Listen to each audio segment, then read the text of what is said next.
Le prince Harry et Meghan Markle ont montré leur pose jouée dans leur séance photo time, selon un expert royal. Le duc et la duchesse de Sussex ont été nommés 2 des 100 personnes les plus influentes du Time en septembre et figurent sur la couverture de l'une des éditions du magazine. Cependant, l'experte en langage corporel Judy James a suggéré que les membres de la famille royale du Sussex avaient un look mis en scène dans l'une de leurs photos pour Time. Dans un article d'accompagnement, l'écrivain José Andrés a félicité Meghan et Harry pour leur compassion. Il a écrit: Dans un monde où tout le monde a une opinion sur des personnes qu'il ne connaît pas, le duc et la duchesse ont de la compassion pour les personnes qu'ils ne connaissent pas. Ils ne se contentent pas d'exprimer leur opinion. Ils courent vers la lutte. Cependant, Madame James a contesté leur séance photo et l'a qualifiée de non naturelle et mise en scène. S'adressant à Fabulous Digital, Madame James a noté que Meghan et Harry ont une idée du moment où ils utilisent une pose signature hollywoodienne.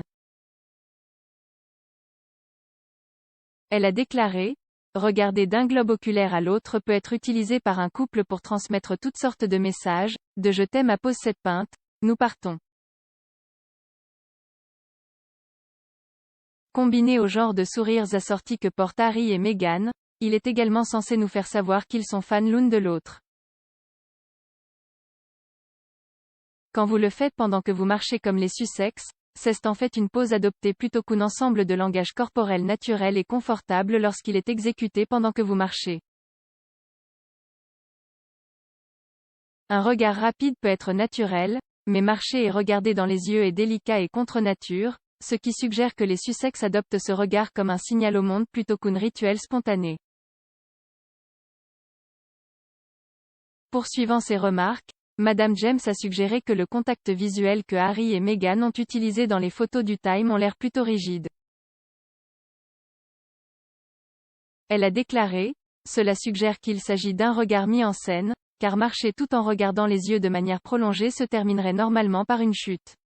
Cela ressemble à une pose exécutée qu'il aime utiliser pour les caméras. Nous pouvons voir que leur sourire semble plutôt rigide et surperformé ici aussi, faisant écho à la suggestion qu'il s'agit d'un message important qu'il envoie par unité et dévotion.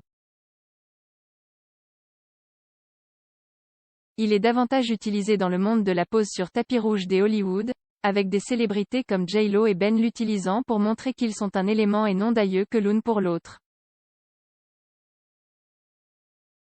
Lorsque les caméras sont éteintes, la plupart des célébrités abandonneront le look car ce n'est pas pratique. Cela vient après que Madame James a déclaré au Mirror The Time que les images montraient un visage très différent de Harry et Meghan. L'expert pense qu'il capture l'équilibre des pouvoirs entre les deux, avec un point en faveur de Meghan tandis que Harry le suit.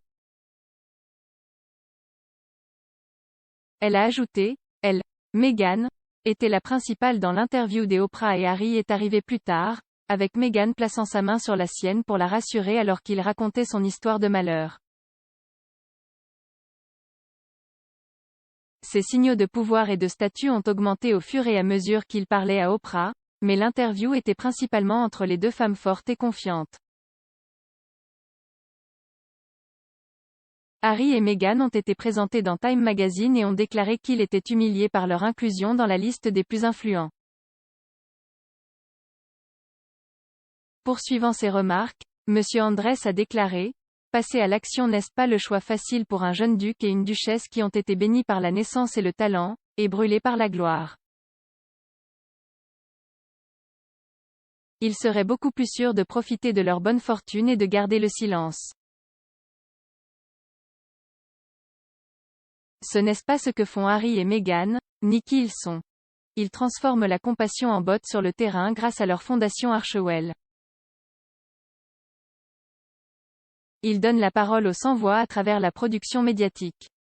Main dans la main avec des partenaires à but non lucratif, ils prennent des risques pour aider les communautés dans le besoin, en offrant un soutien en matière de santé mentale aux femmes et aux filles noires aux États-Unis et en nourrissant les personnes touchées par les catastrophes naturelles en Inde et dans les Caraïbes.